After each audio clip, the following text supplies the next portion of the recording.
Hello everyone and welcome to the online Arabic course. My name is Oleg Redkin. I am professor at St. Petersburg State University, Russia, Department of Arabic Studies.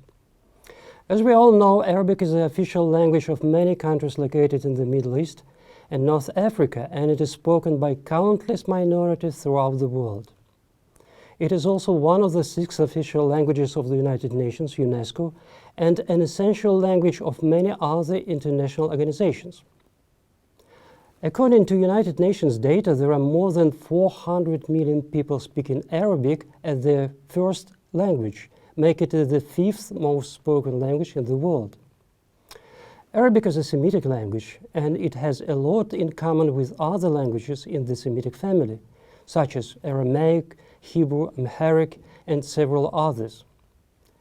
And Arabic is one of the oldest spoken languages in history, and its emergence is attested in the earliest alphabetical inscriptions dating back to the 1st centuries AD. And Arabic is also well known as the language of Islam. According to Muslim belief, the Quran, the holy book of Muslims, was revealed to the Prophet Muhammad in Arabic. And today, Arabic is the liturgical language of 1.5 billion Muslims all around the world. With the spread of Islam and expansion of Arab Caliphate taking place over several centuries, Arabic had become the language spoken throughout vast territories, stretching from the shores of Spain to the foothills of the Himalayas. As the language of the Arab Muslim civilization, Arabic played an important role in the history of mankind and is often associated with the intellectual heritage of the medieval world. As a result of translations into Arabic, we were able to learn about the works of ancient Latin and Greek authors. And additionally, Arab scholars greatly contributed to the development of mathematics, chemistry, astronomy, geography, and other branches of science. During the medieval period, the first universities were founded in the Arabic-speaking world, and as expected, the subjects there were taught, of course, in Arabic. Today we can find a lot of Arabic loanwords in European languages, the evidence of notable influence of the Arab civilization on other cultures. And presently, Arabic is gaining more and more popularity among students in Europe, North America, and Asia, and it is taught in many universities and colleges around the globe. Marhaban! Welcome to your first Arabic course. My name is Olga Bernikova, and I am an associate professor at St. Petersburg State University, Department of Arabic Studies. Before we learn how to say hello, thank you, or goodbye in Arabic, let's talk what the term the Arabic language actually means. We know how big the Arab world is, how vast territory it occupies, and how diverse is the history of its many countries. Undoubtedly, all these factors affect the language, and this influence in turn always comes as a reflection of the history of social development. From this perspective, the concept of the Arabic language includes various forms of its existence.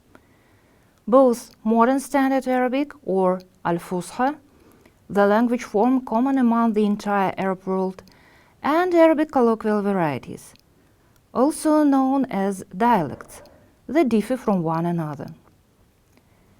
Additionally, the rapid development of electronic mass media, including social media, satellite and cable TV, and Internet, introduced changes into the language itself.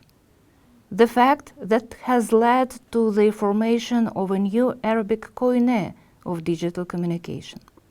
Nevertheless, all these varieties of Arabic still have much more in common in terms of grammar, vocabulary, and writing.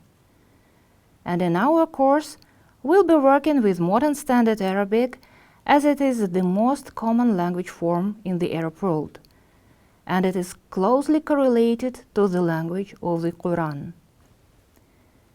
Besides, anyone who speaks Modern Standard Arabic can successfully communicate in any Arab country. The main objective of the introductory course is to get acquainted with the Arabic alphabet, learn how to read and write, as well as consider how to pronounce Arabic sounds.